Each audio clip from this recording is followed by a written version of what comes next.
आज क्रांतीज्योती सावित्रीबाई फुले यांची जयंती, त्यानिमित्तानं कॉटन मार्केट या परिसरामध्ये अनेक सामाजिक कार्यकर्ता एकत्रित झाले आहेत, ज्या सावित्रीबाई फुले यांना आदरांजली वाहत आहे। आपण त्यांच्याकडून जाणून घेऊया त्यांच्या भावना। आज सावित्रीबाई फुले यांची जयंती आहे, काय तुम्ही सांगू इच्छिता? त्यांचं जे कार्य आहे समाजासाठी, महिलांसाठी कार्य आहे, त्या आद्य शिक्षिका होत्या, काय सांगाल तुम्ही? सर्वप्रथम जय भीम। क्रांतीज्योती सावित्रीबाई फुले जयंतीच्या सर्व आपल्याला हार्दिक शुभेच्छा।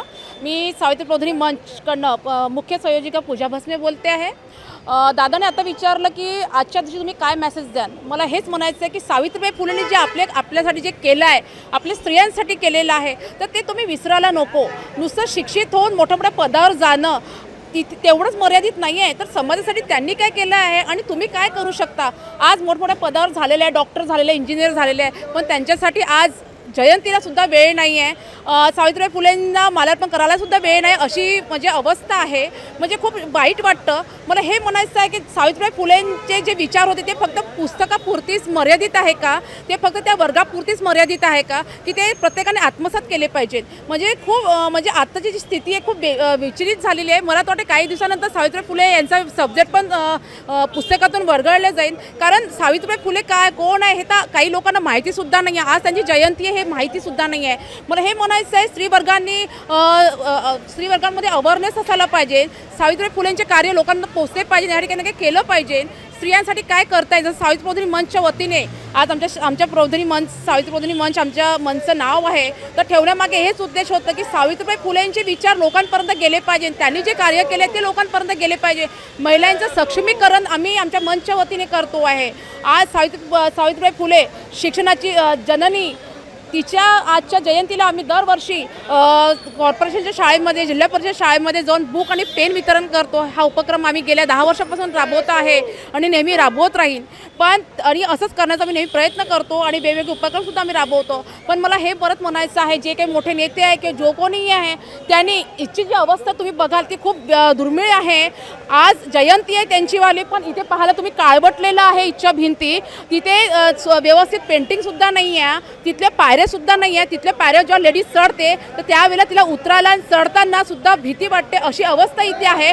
तर ज्या लोकांनी आपल्यासाठी एवढं केलं त्यांच्यासाठी इथे आपण सुशोभित पण नाही करू शकत का? त्यांच्यासाठी चांगल्या पायऱ्यासुद्धा करू शकत नाही का? इथे फुलं झाडंसुद्धा लावू शकत नाही का? असं का बरं?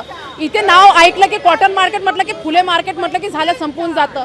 लोक जयंतीला येतात, माल्यार्पण केलं की इथे सगळं संपून जातं। तर सावित्रीबाई फुलेंचे कार्य आणि ज्योतिबाचे कार्य फक्त हार घालण्यापुरतीच मर्यादित आहे का? त्यांच्या जयंतीपुरतीच मर्यादित आहे का? कुठे चाललो आहे आपण? कुठे गेले सावित्रीबाई फुलेंचे विचार? कुठे गेले ज्योतिबांचे विचार? ते विचार फक्त जयंतीपुरतेच मर्यादित आहे का? नंतर काय? इथली जी अवस्था पाहिली आहे तो वाईट वाटतं की यांनी आपल्यासाठी केलं ना, आपल्याला त्यासाठी थोडासाही वेळ नाही आहे। मोठमोठे नेते मोठे पदावर गेलेले आहे, त्यांना हे अवस्था पण असंही वाटत नाही की इथली अवस्था सुधारली पाहिजे, इथले पायऱ्या व्यवस्थित केल्या पाहिजे, इथलं परिसर सुशोभित केलं पाहिजे।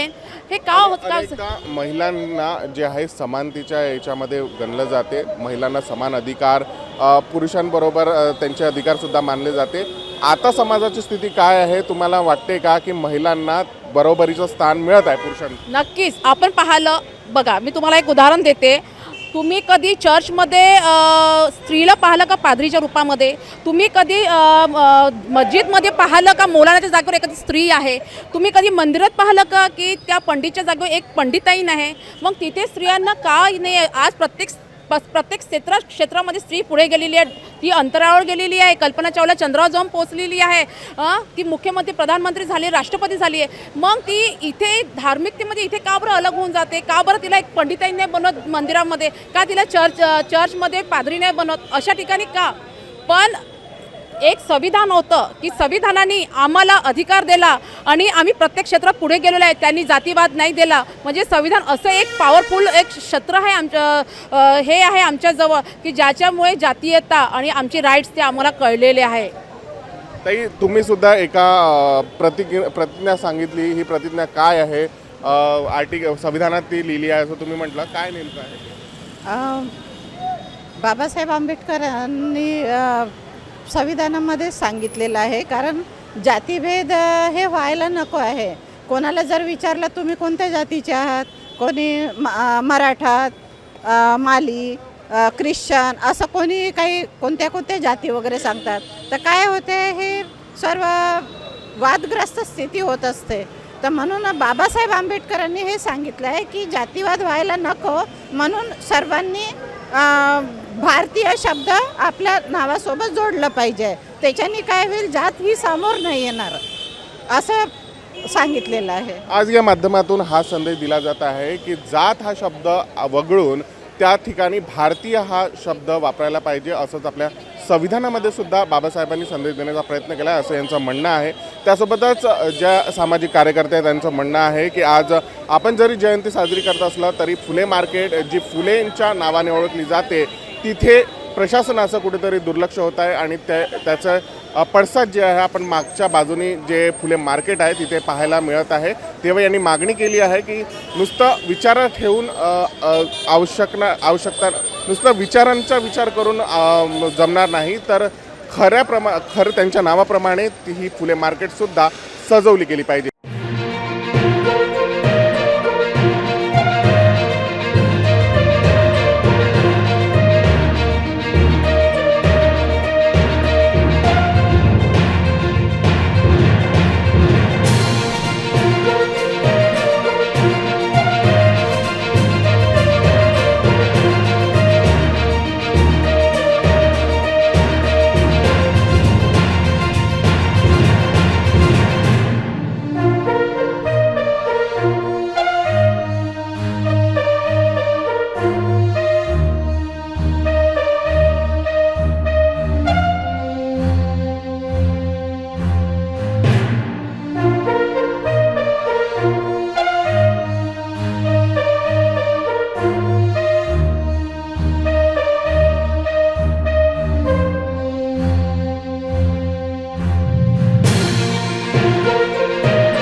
लेटेस्ट अपडेट्स के लिए राष्ट्रवान न्यूज को फॉलो कीजिए।